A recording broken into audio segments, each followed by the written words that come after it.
नमस्ते। मैं आचार्य वीना चड्ढा आप सबका स्वागत करती हूँ।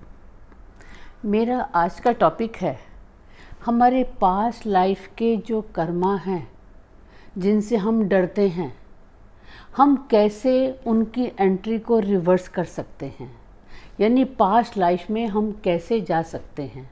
आपने सुना होगा ना, कुछ लोग ऐसा करते हैं, ऐसा प्रोसेस होता है जिसमें वो हमको पास्ट लाइफ में पहुंचा देते हैं। लेकिन अपने हॉरोस्कोप को देखकर पास्ट लाइफ को हम कैसे समझ सकते हैं और ये जानना क्यों ज़रूरी है, इन सब बातों के बारे में मेरी कुछ वीडियोस हैं जो मैं आज से शुरू कर रही हूँ। आपने सारी वीडियोस देखनी हैं, उससे आपको समझ में आएगा। उनसे पहले मैं आप सबका थैंक यू करती हूँ, ग्रेटिट्यूड करती हूँ कि आप सब मेरी वीडियोस को इतने ध्यान से सुनते हैं और ध्यान से शेयर करते हैं और सबको आगे देते हैं। आप और हम, कोई भी हो, सुबह से शाम तक हमारी लाइफ का एक ही मकसद होता है कि हम अपने को कैसे खुश करें, कैसे कंफर्ट में लाएं, कैसे अपनी प्रॉब्लम दूर करें। हमारा जो भी काम है, हमारी जो भी दिनचर्या हो, बस एक ही मकसद है और उस मकसद की धुरी में हम सारे सुबह से शाम तक पूरा साल, पूरी ज़िंदगी बिता देते हैं कि हमको सुकून मिले। उस सुकून की परिभाषा अलग अलग हो सकती है, लेकिन मकसद सबका एक ही है। लेकिन होता क्या है, हम सब किसी न किसी प्रॉब्लम में, कोई ना कोई प्रॉब्लम होगी, उस प्रॉब्लम में फंसते हैं। कोई ना कोई इशू होगा, वो इशू कोई भी हो सकता है, सबकी लाइफ का अलग अलग इशू हो सकता है और उसको हम सुलझाते हैं, उसको दूर करने की पूरी कोशिश करते हैं। लेकिन जब लगता है कि हमसे नहीं हो पा रहा, फिर हम क्या करते हैं, किसी एस्ट्रोलॉजर के पास जाते हैं और उसको अपनी प्रॉब्लम शेयर करते हैं। और एस्ट्रोलॉजर क्या करता है, आपको बताता है राहु की दशा चल रही है या शनि की दशा चल रही है। यानी हर प्रॉब्लम में बेचारे राहु और शनि को ले आते हैं और फिर क्या होता है, वो आपको बहुत सारी रेमेडीज़ बताता है। वैसे तो आजकल गूगल देवता हमारे पास आ चुका है और बहुत से लोग तो उसमें ही गूगल कर लेते हैं कि राहु की क्या रेमेडी है, शनि की क्या रेमेडी है, और करने लग जाते हैं। लेकिन उससे क्या होता है, क्या प्रॉब्लम सॉल्व हो पाती है? हो सकता है कुछ लोगों की हो पाती हो, लेकिन ज़्यादातर की प्रॉब्लम सॉल्व नहीं हो पाती। क्यों नहीं हो पाती? क्योंकि हमको ये पता ही नहीं होता कि हमें क्या प्रॉब्लम है और हमें ये क्यों है। जब तक हमें बीमारी ही नहीं पता होगी, बीमारी डायग्नोज ही नहीं होगी, बीमारी का कारण ही नहीं पता होगा, तो उसका सलूशन कैसे निकालेंगे? और उसका सलूशन तो आपको खुद पता होना चाहिए कि वो बीमारी क्या है।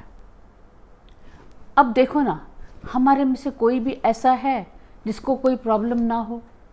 किसी को रिलेशनशिप की प्रॉब्लम, किसी को प्रोफेशन की, कोई बहुत भयानक बीमारी से जूझ रहा है, किसी को बच्चों की प्रॉब्लम है, बच्चों की चिंता है, किसी को बच्चों से प्रॉब्लम है, किसी के सिर पे कर्जे बहुत लगे हैं, किसी को पढ़ाई की दिक्कत है, किसी का घर नहीं बन रहा। यानी जितने हॉरोस्कोप हैं, जितने लोग हैं, उतनी तरह की प्रॉब्लम है। यानी प्रॉब्लम ही प्रॉब्लम है। लेकिन आप बताएं, क्या लाइफ ऐसा है जिसको ना पसंद हो? ऐसा तो नहीं है ना, क्योंकि ज़िंदगी बहुत खूबसूरत है। प्रॉब्लम बीच बीच में आती हैं, जैसे स्पीड ब्रेकर होता है, स्पीड ब्रेकर की तरह उसके बाद प्रॉब्लम सॉल्व हो जाती है। क्योंकि ज़िंदगी में हमें खुशियाँ ज़्यादा मिलती हैं, प्रॉब्लम कम होती हैं, और वो प्रॉब्लम भी ऐसी होती हैं जिनको हम सॉल्व कर लेते हैं। आपने ईसीजी की रिपोर्ट देखी है, ग्राफ देखा है ईसीजी की रिपोर्ट का, कैसे उसका ग्राफ ऊपर नीचे जाता है। जब तक वो ऊपर नीचे जाता है हम खुश रहते हैं कि हाँ ठीक है, हमारी ईसीजी ठीक है। लेकिन जैसे ही वो एक लाइन बन जाती है तो क्या होता है, लाइन बनते ही होता है ना, यानी अब तो लाइफ ही नहीं है।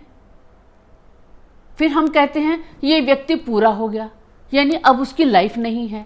यानी प्रॉब्लम होना अच्छी बात है।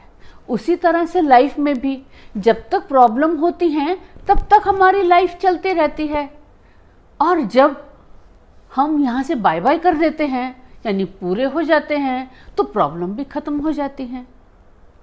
इसका मतलब प्रॉब्लम होना बुरी बात नहीं है, लेकिन वो प्रॉब्लम क्यों है, क्या कारण है, उसको जानना बहुत ज़रूरी है।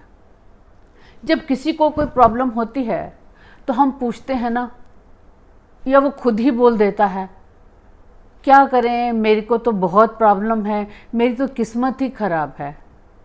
फिर पूछो भैया किस्मत क्यों ख़राब है, तो वो कहता क्या करे, मेरे हॉरोस्कोप में प्लैनेट ही ऐसे बैठे हैं जो ऐसा रिजल्ट दे रहे हैं। अच्छा भाई, ऐसा रिजल्ट वो क्यों दे रहे हैं? क्योंकि मुझे कहा गया है कि मैं जिस समय पैदा हुआ था उस समय ये लगन था और उस समय प्लैनेट की पोजीशन भी ऐसी थी। तो अब आप ये बताएं, क्या आप उस समय से पहले या बाद में पैदा हो सकते थे क्या? यानी पैदा होना क्या डॉक्टर के हाथ में है या हमारे पेरेंट्स के हाथ में है? ना तो वो डॉक्टर के हाथ में है। आपने देखा है ना, कुछ लोग डॉक्टर्स को बोलते हैं हम पंडित जी से पूछ कर आए हैं, ये टाइम बहुत अच्छा है, आप इस समय इतने बजे इतने सेकंड में सिजेरियन कर दीजिए, लेकिन नहीं हो पाता। वो टाइम थोड़ा सा आगे या पीछे हो जाता है, यानी डॉक्टर के हाथ में नहीं है। तो क्या पेरेंट्स के हाथ में है? पेरेंट्स के हाथ में तो है ही नहीं। अगर पेरेंट्स के हाथ में होता तो कुछ लोगों की औलाद संतानें जो हैं वो 7 साल के बाद पैदा हो रही हैं, 8 साल के बाद पैदा हो रही हैं, और कुछ अभी शादी होते ही तुरंत हो जाती है जब वो चाहते भी नहीं हैं। इसका मतलब पेरेंट्स के हाथ में भी नहीं है। तो फिर किसके हाथ में है? किस समय पैदा होना है ये केवल आपके हाथ में है। आप पूछेंगे हमारे हाथ में कैसे है? अब मुझे एक बात बताएं, हमारे जो भी पास्ट लाइफ में हम पैदा क्यों होते हैं, कभी सोचा है? हमारी जो भी हमारी इच्छाएं थी, हमारे काम थे, जो हम काम करते करते हमारे अधूरे रह गए थे, मैं अभी अच्छे बुरे की बात नहीं कर रही, उसकी बातें हम बाद में करेंगे। हम जो भी काम कर रहे थे, जो पूरे नहीं हुए थे, जो अधूरे रह गए थे, जो एंट्री रिवर्स होनी थी, अब उस एंट्री को रिवर्स करना था। तो ऐसे में क्या था, हम ढूंढते हैं कि हमको ये एंट्री रिवर्स करने के लिए हमें किस तरह का परिवार चाहिए जो हमारी वो सारी बातें हमारी पूरी हो जाएंगी। परिवार का सिलेक्शन हम खुद करते हैं, गर्भ का सिलेक्शन भी हम खुद करते हैं।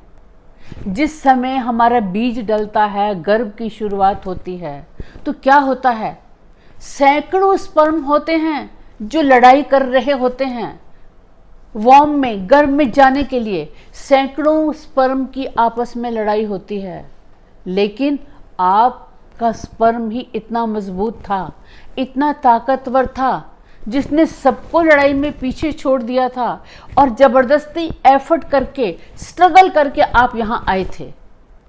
तो वो आपने ही लिया है, वो जन्म का टाइम भी आपने ही लिया है। आपको कौन सा लगन मिलना है? 12 लगन होते हैं। हर लगन का एक मतलब है कि अगर ये लगन आपका है तो ये क्यों है। कुछ भी अकारण नहीं है। इस दुनिया में बिना लॉजिक के कुछ नहीं होता। पूरे यूनिवर्स में जो भी होता है लॉजिक होता है। ये लगन क्यों लिया उसका कारण आप हैं। वो लगन ही एक विशेषता बताता है कि ऐसा क्या काम था जो मैं आपको आगे बताऊंगी। हमारा सैटर्न कहाँ बैठा है उसका कारण भी आप हैं। हमारा जुपिटर कहाँ बैठा है उसका कारण भी आप हैं। कौन से प्लैनेट किस घर में जा रहे हैं उसका कारण भी आप हैं। यानी आपने ही तय किया है कि मुझे यही लगन चाहिए, यही प्लैनेट चाहिए। वो क्यों तय किया है? क्योंकि आपका उससे लिंक है, और वो क्या लिंक है उसी से ही पता चलेगा। अब उससे जब हमें पता चलेगा तो हम देखेंगे जो हमने ये लगन लिया, इसका मतलब हमने ये काम किया था। हमारे प्लैनेट यहाँ पे हैं तो हमने ये काम किया था, और उन काम का सब आपको लॉजिक पता चलेगा। उससे फिर हम देखेंगे कि जो ये हमारे कर्म हैं, हम कैसे वो एंटी रिवर्स कर सकते हैं, उस पास्ट लाइफ के कर्मा को कैसे काट सकते हैं। आपने महाभारत में, रामायण में, पुराण में, भागवत में, शिव पुराण में ना जाने सैकड़ों कहानियाँ सुनी होंगी। सैकड़ों कहानियाँ आपने सुनी हैं जिसमें आपने देखा, आपने एक लिंक देखा, इस व्यक्ति के साथ ये हो रहा है तो उसका कारण ये था, उसने पहले ये किया था तो ये हुआ, उसने ऐसा किया तो ये हुआ। आपने सबके बारे में सुना है। मैं वो कहानी आपको नहीं बता रही, लेकिन मैं आपको बताने चाह रही हूँ कि हर चीज़ के पीछे लिंक है, और वो लिंक क्या है और उसको कैसे देखेंगे, अपने ही हॉरोस्कोप से कैसे देखेंगे। जिस दिन हम देख लेंगे और समझ आ जाएगा ना, तो एक मिरेकल हो जाएगा। अब ये सब मेरे अगले वीडियो में, आपको मेरा हर वीडियो ध्यान से देखना है। आप हमेशा खुश रहें, हेल्दी रहें और हमेशा खुश रहें, संतुष्ट रहें।